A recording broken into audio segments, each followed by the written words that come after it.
Jumpa lagi bersama dengan saya, Mr. Sorchan, di dalam channel pengembangan kepribadian atau mentoring self improvement. Saat ini kita tetap ada di tema besar Tell Your Story. Ceritakan kisah Anda. Nah, bagaimana sih memulai menulis kisah yang hebat di dalam diri kita? Yang pertama yang perlu kita ketahui, di dalam memulai kisah yang hebat, kita perlu mengubah mindset kita atau pola berpikir kita. Namun, secara sederhana sebenarnya, kita bisa mengikuti 4 langkah ini kalau kita ingin membangun atau menulis kisah yang hebat. Yang pertama adalah masukkan diri kita sendiri ke dalam cerita kita. Jadi kita jangan mikir terlalu berat tentang apa sih arti bermakna atau hidup yang signifikan. Sebenarnya sudah dikatakan bahwa arti bermakna atau signifikan itu adalah hidup yang bertindak dengan perencanaan atau terencana. Jadi sebenarnya semua itu butuh tindakan, bukan sekedar wacana atau alasan. Kebanyakan orang bisa sih, dan malah lebih baik sebenarnya berjalan dari gagal menuju sukses daripada berjalan dari dalih menuju sukses. Kenapa demikian? Karena ada catatan ya dari Victor dan Mildred Guercel. Mereka berdua menulis buku yang berjudul Buayan Kemasyuran. Dan itu mereka menyelidiki 300 orang sukses. Dan di antaranya beberapa orang terkenal seperti Franklin D. Roosevelt, Helen Keller, Winston Churchill, Albert Schweitzer, Clara Barton, Gandhi, Albert Einstein, dan Sigmund Freud. Nah, penyelidikan intensif terhadap mereka itu menggambarkan begini. 3/4 dari mereka, atau 75% ya, dari mereka, itu masa kanak-kanaknya itu nggak bagus.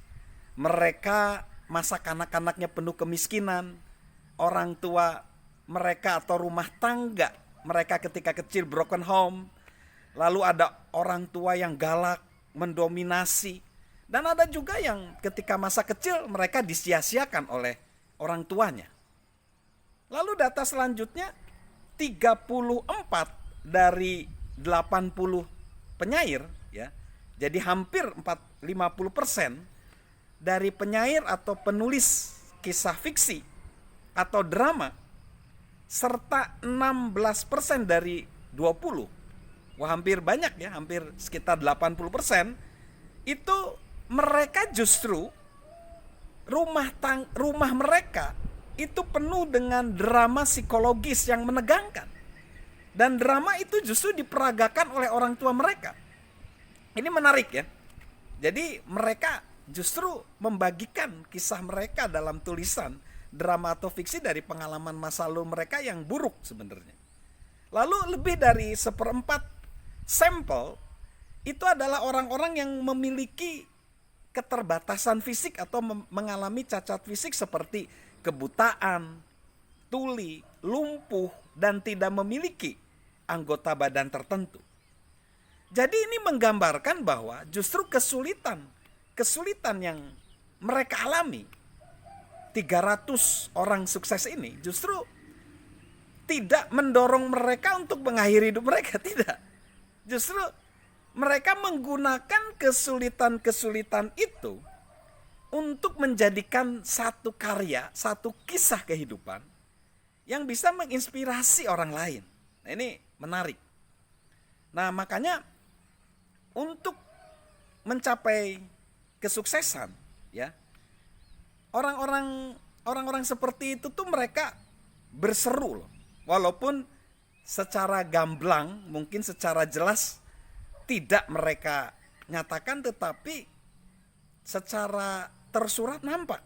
Misalnya Soren Kierkegaard, dia ngomong, jangan takut kehilangan pijakan, takutlah kehilangan dirimu sendiri.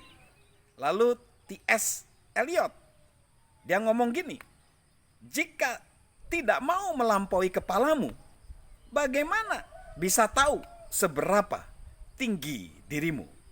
Lalu Mahatma Gandhi, ubahlah dirimu sendiri, seperti kau ingin mengubah dunia. Atau Steve Jobs mengatakan begini, Steve Jobs, hai orang-orang gila, berandalan, pemberontak, pembuat onar, orang aneh yang mampu melihat segala sesuatu dengan cara yang berbeda, hanya orang-orang gila seperti kalianlah yang mampu mengubah dunia. Jadi kadang orang selalu menanyakan, gimana sih untuk misalnya menulis buku? Ya udah, segera tulis buku itu. Nah, begitu juga dengan kita ingin membangun kisah. Ya udah, kita mulailah dengan diri sendiri. Cerita terbaik itu dimulai ketika kita benar-benar menerjunkan diri kita ke dalamnya. Jadi masuk ke dalamnya. Berhentilah untuk menjadi penonton. Mulailah kehidupan kita. Tak hanya mengubah kehidupan dan membantu orang lain, hal ini juga akan meningkatkan kredibilitas kita serta kemampuan untuk menginspirasi dan menggandeng orang lain demi mengubah dunia. Jadi yang pertama, masuk diri kita ke dalam cerita itu. Lalu yang kedua, kita tambah bumbu. Dibumbui kisah kita itu dengan hal-hal penting. Nah, bagaimana kalau kita bisa ditambah bumbu untuk kisah menjadi penting? Supaya menjadi penting itu kita harus berani keluar dari zona kenyamanan kita. Jadi agar hidup kita bermakna, agar kisah kita menjadi hebat, kita kan harus bertindak. Dan sikap pasif biasanya mungkin membuat kita nyaman. Tapi jika kita tidak melakukan apapun, masalah memang nggak datang. Tetapi di sisi lain, kalau kita pasif nggak melakukan apapun, itu juga kita nggak akan pernah menemukan kesuksesan. Jadi kita mungkin bisa menunggu, kita mungkin bisa berharap, kita mungkin bisa bermimpi. Namun jika terus melakukannya, kita bakal melewatkan banyak hal dalam hidup. Juga jangan biarkan rasa takut dan tanda tanya menghalangi kita untuk memulai. Sampai kapan kita menunggu waktu yang tepat? Kita khawatir tidak tahu arah tujuan, takut usaha kita akan gagal. Nah, perlu satu hal yang perlu kita tahu. Kita akan mengalami kesulitan saat pertama kali kita melakukan sesuatu.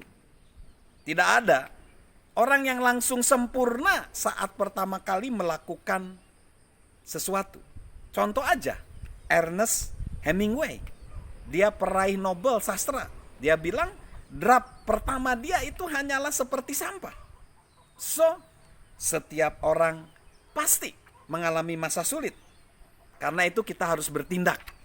Kita harus mau memperbaiki yang buruk. Mulai. Sebelum siap juga kita mulai. Jadi kalau kita tidak memulai, ya kita nggak bisa. Dan kisah kita itu tidak akan sempurna. Banyak hal yang akan berubah. Tetapi kalau hati kita bersenandung karena berhasil, karena ingin menemukan hal yang luar biasa, yuk kita ciptakan perubahan. Ayo mulai, segera mulai. Lalu yang ketiga, sisipkan kekuatan kita dalam kisah. Jadi kalau kita mau memberikan kisah yang hebat, itu ada 3 menurut James Collins ya, penulis The the good to great, ada 3. Kalau kita mau menjadi inspirator, itu kita harus menjadi pribadi yang sosok terbaik di bidang kita. Lalu kita harus menjadi pribadi yang antusias dan punya daya. Itu sebenarnya menyangkut tentang bakat.